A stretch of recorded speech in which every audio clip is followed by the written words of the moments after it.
రీసెంట్గా ఒక కేసులో సుప్రీంకోర్టు తమిళనాడు ప్రభుత్వాన్ని చివాట్లు పెట్టింది. Tamil Nadu power distribution corporation limited వాళ్ళు ఒక కేసు ఫైల్ చేశారు సుప్రీంకోర్టులో. ఏదైతే ఎలక్ట్రిసిటీ అమెండ్మెంట్ రూల్ సంబంధించిందో ఒక రూల్ని మార్చమని ఆ రూల్కి సంబంధించి వాళ్ళు క్వశ్చన్ చేశారు. యాక్చువల్లీ ఫ్రీ ఎలక్ట్రిసిటీ మనందరూ తెలుసు, తమిళనాడులో ఎన్నికలు రాబోతున్నాయి, ఉచితంగా పవర్ ఇద్దామని చెప్పి తమిళనాడు ప్రభుత్వం డిసైడ్ అయిపోయింది. అండ్ ఫ్రీ ఎలక్ట్రిసిటీ ఇవ్వడానికి అంటే ఎదుటి వాళ్ళ ప్రజల యొక్క ఫైనాన్షియల్ స్టేటస్ పక్కన పెట్టి అందరికీ ఉచితంగా ఎలక్ట్రిసిటీ అనే ఒక కొత్త పథకం తీసుకురావాలని అనుకుందంట. అయితే దానికి ఎలక్ట్రిసిటీ రూల్స్ ఒప్పుకోవట్లేదు. దాంతో ఆ రూల్స్ని క్వశ్చన్ చేస్తూ సుప్రీంకోర్టుకి వెళ్ళింది తమిళనాడు పవర్ డిస్ట్రిబ్యూషన్ కార్పొరేషన్. దానికి సుప్రీంకోర్టు ఒక క్వశ్చన్ వేసింది, మీరు ఎట్లాంటి కల్చర్ డెవలప్ చేస్తున్నారు, ఎటువంటి సంస్కృతి డెవలప్ చేస్తున్నారు, డబ్బులున్న వాళ్ళు లేని వాళ్ళు అందరికీ ఉచితమేనా, అలాంటప్పుడు అసలు ఈ ఉచితానికి అర్థం ఉందా, సంక్షేమం కావాలి కానీ కట్టలేని వాళ్ళ వెల్ఫేర్ ఆలోచించవచ్చు, బిల్లులు కట్టలేక కష్టాలు పడే వాళ్ళ పేదవాళ్ళ ఆలోచనలు, అయితే డబ్బులున్న వాళ్ళ దగ్గర కూడా పవర్ బిల్స్ తీసుకోవాలని చెప్పి సుప్రీంకోర్టు తమిళనాడు ప్రభుత్వానికి మొట్టికాయలేసింది. మనం చూస్తే అన్ని ఉచితం ఉచితం ఉచితం, ఫ్రీ ఫుడ్ అంటాం, ఫ్రీ గ్యాస్ అంటాం, ఫ్రీ ఎలక్ట్రిసిటీ అంటాం. ఇది ఎంతవరకు కరెక్టు? అసలు చైనాలో ఒక ప్రొవర్బ్ ఉంది, teach a hungry man how to fish, don't give him a fish. ఆకలిస్తున్న వాడికి డిగ్నిఫైడ్గా అన్నం ఎలా సంపాదించాలో నేర్పించు, అంతేకాని రోజు అన్నం వండి పెట్టకు అని చెప్పి అర్థం అనమాట దీనికి.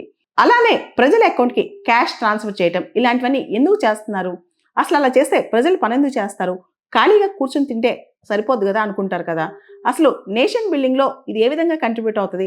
ప్రజలందరూ కూర్చుని తిని ఉచితంగా వాళ్ళకి పథకాలు ఇచ్చేస్తే అసలు వాళ్ళకి పని చేస్తారా? అదేవిధంగా సడన్గా ఎలక్షన్స్ ముందే ఇలాంటి పథకాలు ఎందుకు వస్తాయి?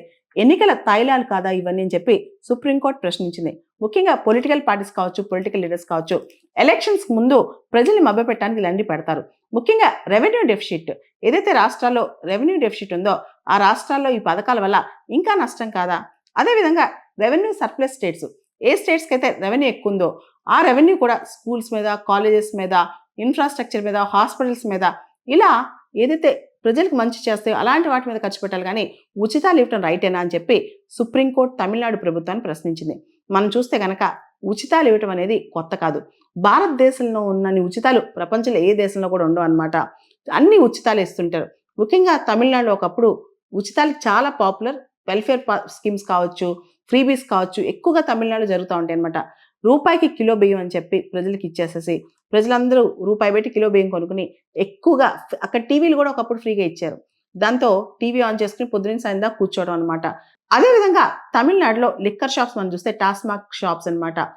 అక్కడ లిక్కర్ షాప్ ముందైతే వేల మంది, వందల మంది, ఫ్రీగా ఇస్తే ఎంతమంది ఉంటారో అంతమంది నుంచి ఉంటారనమాట.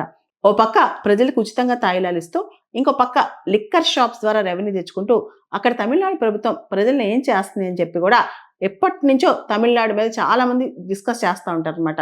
సో అటువంటి ఫ్రీబీస్కి నాంది పలికే తమిళనాడు ఇప్పుడు ఉచిత ఎలక్ట్రిసిటీ ఇవ్వొద్దని చెప్పి ఒక రూల్ చెప్పినందుకు దానికి వ్యతిరేకంగా సుప్రీంకోర్టుకి వెళ్ళింది.